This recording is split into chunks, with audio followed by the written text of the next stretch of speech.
हम भी बददिल कर देते हैं और बदगुमानी पैदा करते हैं। Population bomb, explosion, birth control नहीं, ये बात है सेहत की और कॉमन सेंस की और अक्ल की। तो जो औरतें आ रही थी, एक औरत के 14 बच्चे, 15 बच्चे, हम परेशान ये हो गए। ऐसी थी पॉपुलेशन पॉलिसी 2002 में लॉन्च हुई थी पाकिस्तान में, और उस पे काम नहीं हुआ, सिर्फ पॉलिसी बन गई और फिर बातें ही बातें, जैसे अभी डॉक्टर साहब भी कह रही थी। ये जो आपको लगता है कि हमारे यहाँ खवातीन की बहुत बड़ी तादाद है, क्या वो ये डिसीजन मेकिंग पावर रखती हैं? क्या खवातीन नहीं रखती ना, यही तो बता रही हूँ। विच इज वेरी अनफॉर्चुनेट इन पाकिस्तान कि औरत ये कह रही है कि बच्चे हम इसलिए पैदा करते हैं कि ये बच्चे हमारे 14-16 बच्चे हैं, इनमें से 4 मर जाएंगे, 5 मर जाएंगे, कम से कम 7-8 तो बच्चे रहेंगे। कदर बुरी हालत में, और ये बात कोई बताना नहीं चाहता, क्योंकि जाहिर है 18वीं तरमीम के बाद सूबाई खुद मुख्तारी है, हर सूबे की एक अलग सूरत हाल है। NFC अवार्ड्स का भी बहुत ज्यादा ताल्लुक है पॉपुलेशन के मसले से कि जी क्यों कम आबादी करें। वहाँ पे फैसिलिटीज नहीं है, हॉस्पिटल्स उतने अच्छे नहीं हैं कि जहाँ पर बच्चों का इलाज हो सके। बच्चों को कोई प्रॉब्लम होता है तो वो दुनिया से चले जाते हैं। तो ये भी एक बहुत बड़ा इशू है कि हम बहुत दफा कहते रहे हैं, हुकूमत भी कहती रही है कि हम आएंगे तो हम प्राइमरी तक, मैट्रिक तक फ्री तालीम होगी, तालीम की क्वालिटी ऐसी होगी, तालीम की क्वालिटी यूं होगी, लेकिन कुछ नहीं होता। हमें एक इमरजेंसी एक्शन प्लान की जरूरत है, हमें सर्जिकल सॉल्यूशंस की जरूरत है, हमें कोई लॉन्ग टर्म पॉलिसीज इंट्रोड्यूस करवाने की जरूरत है। और आबादी का एक बहुत जो है उसका एक सियासी पहलू भी है और पॉलिटिकल इकोनॉमी के लेंस से भी इसको देखना चाहिए। ये सिर्फ कोई हेल्थ का या मेडिकल का मसला नहीं है, लेकिन अगर आप उस सेक्टर की बात करें तो उसमें 3-4 जो मोटी मोटी बातें हैं जिससे आज तक खुलकर बात नहीं होती, हालांकि अब मीडिया आज़ाद है और बहुत कुछ आसानी से कह दिया जाता है, लिख दिया जाता है, वो ये है कि कॉन्ट्रासेप्शन अभी भी एक टैबू है। और जब तक आप इसको नाम बदल के कुछ भी कहेंगे, लेकिन अगर लोगों की, खास तौर पर औरतों की, क्योंकि औरतें प्रेग्नेंट होती हैं, औरतों को ज़रूरत होती है कि वो डिसाइड कर सकें, खुद फैसला कर सकें कि क्या हेल्दी टाइमिंग होनी चाहिए, उनको स्पेसिंग कैसे करनी है, क्योंकि कुछ नाम भी बददिल कर देते हैं और बदगुमानी पैदा करते हैं। Population bomb, explosion, birth control नहीं, ये बात है सेहत की और कॉमन सेंस की और अक्ल की। तो जय हिंद दोस्तों, तो इस वीडियो में कुछ पाकिस्तानी एक्सपर्ट फिजा को समझा रहे हैं कि पाकिस्तान की ये दुर्दशा है वो क्यों है, उसके पीछे कारण, कुछ विशेष कारण इन लोगों ने बताए, जैसे कि खाने को कुछ नहीं है लेकिन महिलाएं 10-12 बच्चे पैदा कर रही हैं और कह रही हैं कि 4 मर भी गए तो कुछ बच जाएंगे। ये मेंटालिटी वहाँ से आई है, गाज़ापट्टी से। गाज़ापट्टी की एक महिला थी, उसका इंटरव्यू मैंने देखा था, तो वो कह रही थी, उससे मतलब पूछा गया कि इतनी गरीबी है फिर भी आप इतने सारे बच्चे पैदा क्यों करती हो, तो उसने ये कहा था कि अगर हम स्वाभाविक है बच्चे पैदा नहीं करेंगे तो इजराइली या यहूदियों को कौन मारेगा, उनसे कौन लड़ेगा। तो ये मेंटालिटी है, स्वाभाविक है पाकिस्तान में भी वही मेंटालिटी है, गजबा हिंद, जज्बा जिहाद, ये सब ये मेंटालिटी वही तो है, ये पूरी मेंटालिटी एक ही है। उसी के चक्कर में ये इतनी सारी चिल्लड़ पैदा कर लेते हैं। अब चिल्लड़ को सिर्फ पैदा ही करना नहीं होता, पालना पोसना, खाना पिलाना भी होता है। तो उसके लिए फिर आप जिस देश में का प्रधानमंत्री भीख मांग रहा हो, वहाँ के लोग अगर सोचें कि 10-10, 12-12 बच्चे पैदा करके उनको एक अच्छी जीवन, अच्छी परवरिश दे सकें, तो स्वाभाविक है ये संभव नहीं है। और अगर आप इस फिराक में हो कि जितनी ज़्यादा जनसंख्या होगी उतने कहीं हम भारत पर आतंकी हमले या कुछ जो जज्बा जिहाद जो भी करना हो वो कर सकते हैं, तो ये संभव नहीं है। क्योंकि इसके पीछे होता है, जैसे कि आप एक किसी गरीब व्यक्ति को उठा लो, उसके बच्चे को कि चल तू शहीद होने के लिए तैयार हो जा, उसे आप भारत भेज भी दोगे, लेकिन उसका रिटेलिएट तो आपके देश पर होने वाला है, आपकी आर्मी झेलेगी उसे, तो उनको रिस्क में खड़े हो जाएंगे ना। वो एक छोटा व्यक्ति पकड़ा भी जाएगा, मर जाएगा, उसका क्या है। लेकिन भारत इधर से जवाब देगा तो बम पे किस पर गिराएगा, उसके घर पर तो गिराएगा नहीं, जो बॉर्डर पर सेना खड़ी है ना उस पर गिराएगा। तो उनको ये पता है जब आपके पास, सेना के पास पावर होगा तभी इनका इस्तेमाल किया जा सकता है, बाकी ये सिर्फ भूखों मरेंगे और ये फिर उन्हीं के लिए खतरा बनेंगे। अब मेंटालिटी के ऊपर डिपेंड करता है, आपको अगर जिहादी तैयार करने हैं तो फिर ढेर सारे चाहिए, क्योंकि जिहादी तो सिर्फ गन मशीन होती है उसके पास, ऊपर से लड़ाकू विमान आ रहा है, बम पे गिरा के उड़ा जाएगा।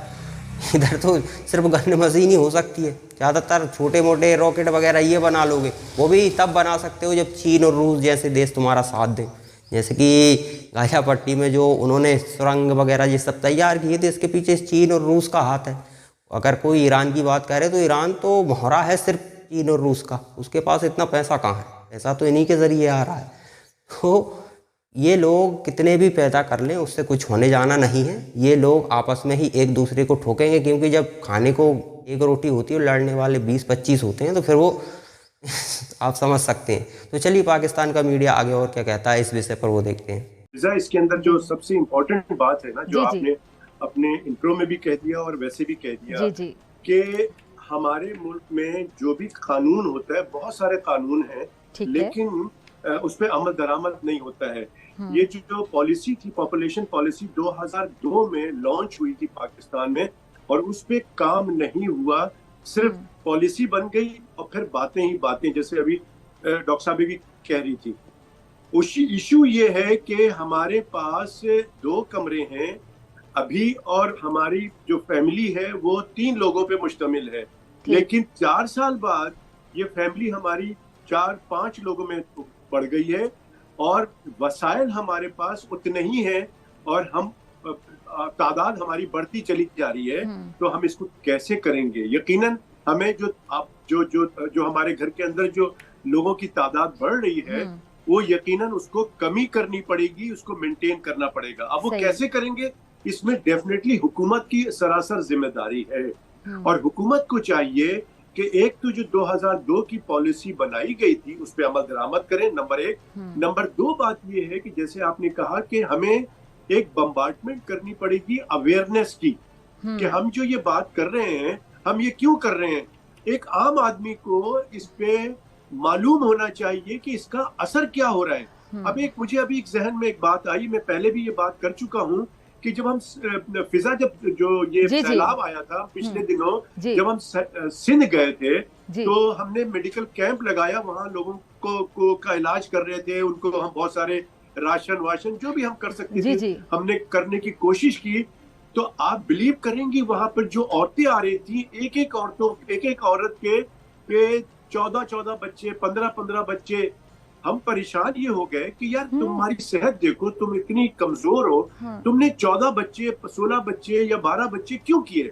तो आप सुन के हैरान हो जाएंगी कि उस औरत ने क्या जवाब क्या उस औरत ने कहा कि डॉक्टर साहब, उन्होंने कहा कि डॉक्टर साहब हम बच्चे इसलिए पैदा करते हैं कि हमारे बच्चे मर जाएंगे कुछ ना कुछ, तो कुछ थोड़े बहुत तो बच्चे बचे, विच इज वेरी अनफॉर्चुनेट इन पाकिस्तान।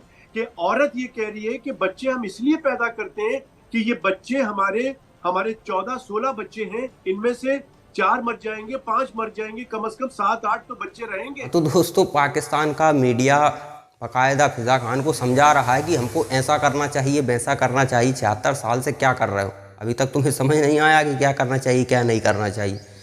आपको समझ में ना आया होगा, ये बात पूरी दुनिया को पता है। अगर आप अपनी मेंटालिटी बदल दें तो स्वाभाविक है आप वहाँ पहुँच जाएंगे जहाँ आपने कभी कल्पना नहीं की होगी। लेकिन सारा खेल मेंटालिटी का है। अब आप एग्जाम्पल के लिए देखिए, ताइवान बहुत छोटी जगह है, चीन हमेशा अग्रसर रहता है, सभी धनी हैं, एक अच्छा जीवन जी रहे हैं। मालदीव मज़े ले रहा था अभी तक, भारत से उंगली कर ली, वही कट्टरता के चक्कर में, नफरत के चक्कर में भारत से उंगली कर ली, तो अब वो उनका भी ढलान पे आ गए। वो लोग मज़े ले रहे थे छोटे से टापू में, सभी के पास भरपूर पैसा था। ठीक है, ऐसे कई एग्जाम्पल हैं, कई देश हैं जो बहुत कुछ कर रहे हैं। पाकिस्तान से जनसंख्या भी कम है, लेकिन क्या है कि उनके दिमाग में वही डाला जा रहा है जो ज़रूरी है, जो उनके भविष्य के लिए ज़रूरी है, जो उन्हें स्किल्स प्रोवाइड करेगा। ऐसी चीज़ें उनके दिमाग में डाली जा रही। लेकिन अब आप देखिए, सीरिया हो गया, इराक हो गया, कुछ ऐसी कंट्रीज़ हैं जहाँ पर सिर्फ एक ही चीज़ सिखाई जाती है, उसी के चक्कर में वही कर रहे हैं।